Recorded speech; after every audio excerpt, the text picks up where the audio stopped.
Assalamualaikum teman-teman. Waalaikumsalam.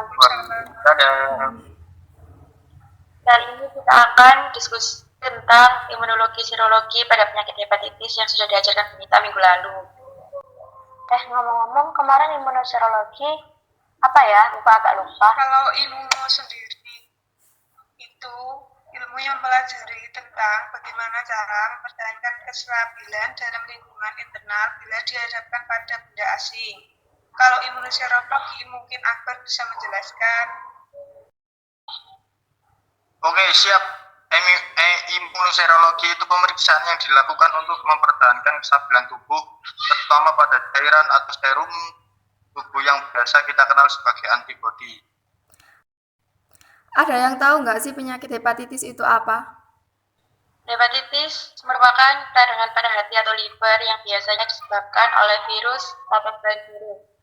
Kalau disebabkan oleh virus biasanya penyakit bisa menular. Untuk gejalanya pada tahap awal, penderita hepatitis biasanya tidak merasakan gejala apapun.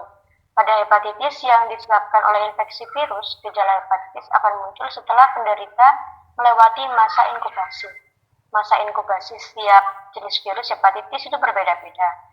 Ada yang sekitar 2 minggu, ada juga yang sampai 6 bulan. Untuk gejala umumnya ada berbagai macam, seperti mual, demam, nyeri, kehilangan nafsu makan, kehilangan berat badan, dan masih banyak lagi. Hepatitis juga ada banyak jenisnya loh. Yang dikarenakan virus ada hepatitis A, B, C, dan E. Sedangkan yang bukan karena virus, ada karena terlalu banyak mengkonsumsi alkohol atau obat tertentu dan obat autoimun.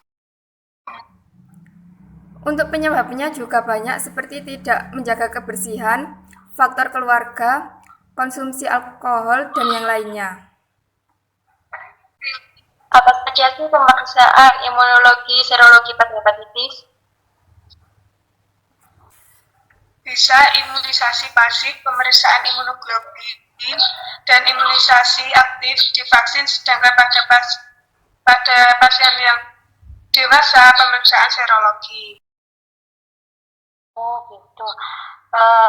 Terus untuk pemeriksaan imunologinya apa saja ya? Pemeriksaan imunologinya yang pertama yaitu pemeriksaan satu atau labu produk reagen imunologi. Lalu bisa juga menggunakan prinsip atau ikatan molekul imunoglobulin antibodi dengan antigen. Nah, kalau untuk pemeriksaan serologi aku hafal nih. Yang pertama ada imunoglobulin, terus ada imunodifusi, tes aglutinasi, tes hemaaglutinasi, dan imunofluorescence antibody technique atau biasa yang disingkat IVIG. Dan yang terakhir untuk uji ikatan komponen. Siapa nih yang mau jelasin tentang imunoglobulin? Oke, aku yang jelasin. Imunoglobulin ada 2, yaitu IgM dan IgG. Untuk yang IgM itu respon pertama pada beberapa antigen sehingga menandakan bahwa ada infeksi baru. Sedangkan IgG itu antibodi akan bertahan lama sampai infeksi itu hilang. Yang imunodifusi, aku yang jelasin ya. Imunodifusi digunakan dalam deteksi, identifikasi, dan hitungan dari antibodi dan antigen. Selain untuk serum imunodifusi, bisa juga digunakan pada pemeriksaan urin. Lalu untuk yang tes aglutinasi itu digunakan untuk melihat ada atau tidaknya paparan antigen yang menyebabkan gumpalan partikel dalam darah. Wah, ternyata masih pada inget ya. Jangan lupa belajar, 2 minggu lagi kita kan ujian semester. Oke, lanjut ya.